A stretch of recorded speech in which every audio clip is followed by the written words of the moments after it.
Good morning, children. Today we are going to begin with the second part of the 100 dresses. Part 1 we have already done, and we have come to know about a girl named Wanda Petronsky, who was a Polish girl, and we have come to know about how the whole class used to make fun of her long name, and there were a few girls who used to make fun of her, asking her some questions regarding some dresses. Now, we are going to read this chapter in which, after the announcement of the result of the competition in which Wanda Petronsky had won the competition in the girls section,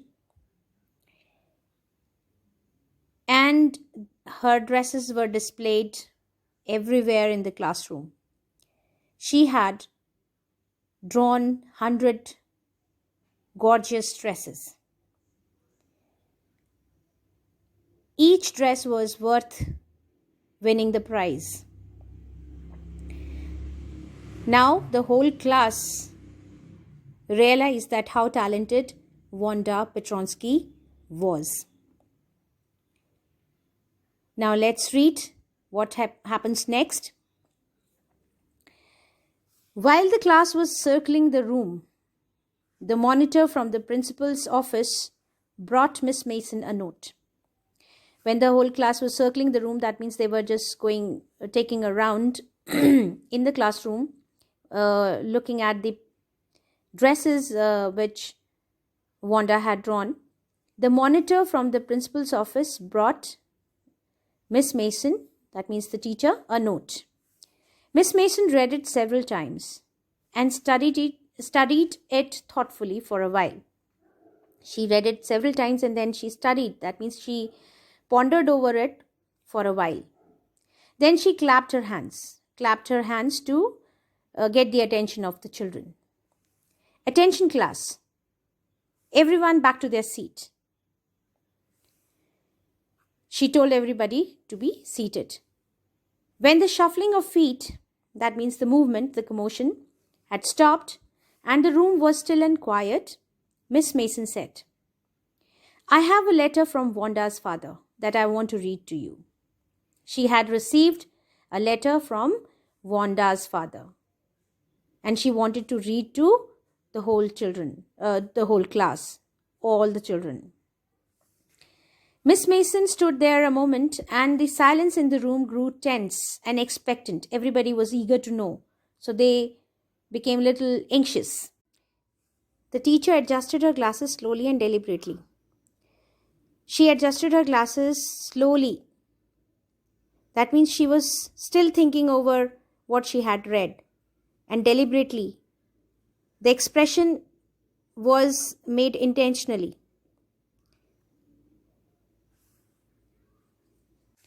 Her manner indicated that what was coming.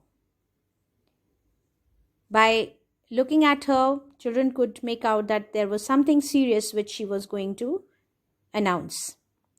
This letter from Wanda's father was a matter of great importance. Everybody understood by the body language of the teacher that there was something important in the letter.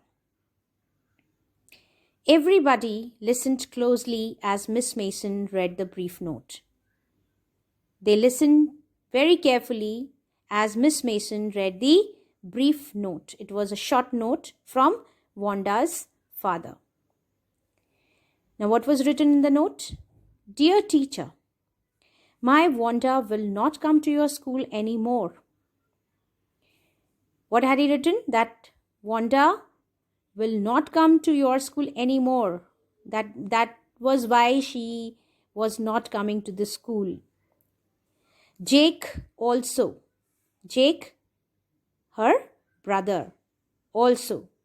Now we move away to big city. No more holler Polak.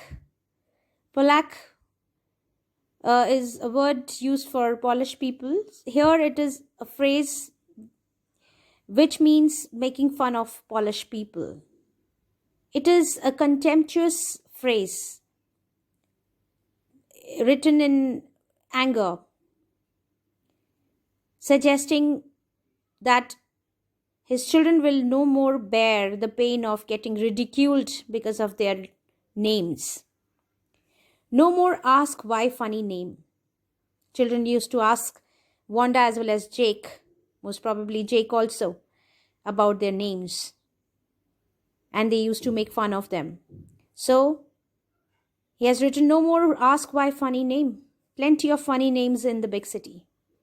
In big city, there would be many people like them with funny names, with different names, with long names. So nobody would bother about their names. Yours truly, Jan Petronsky. This was the note which the teacher had received from principal office, which was sent by Wanda's father, which suggested that she was, or you can say father wanted to say that his children had got fed up of all the bullying that was going on in the school. He informed the teacher that their family was going to settle in a big city where people would not make fun of them, would not be bothered about their long names, which everybody considered funny in the school.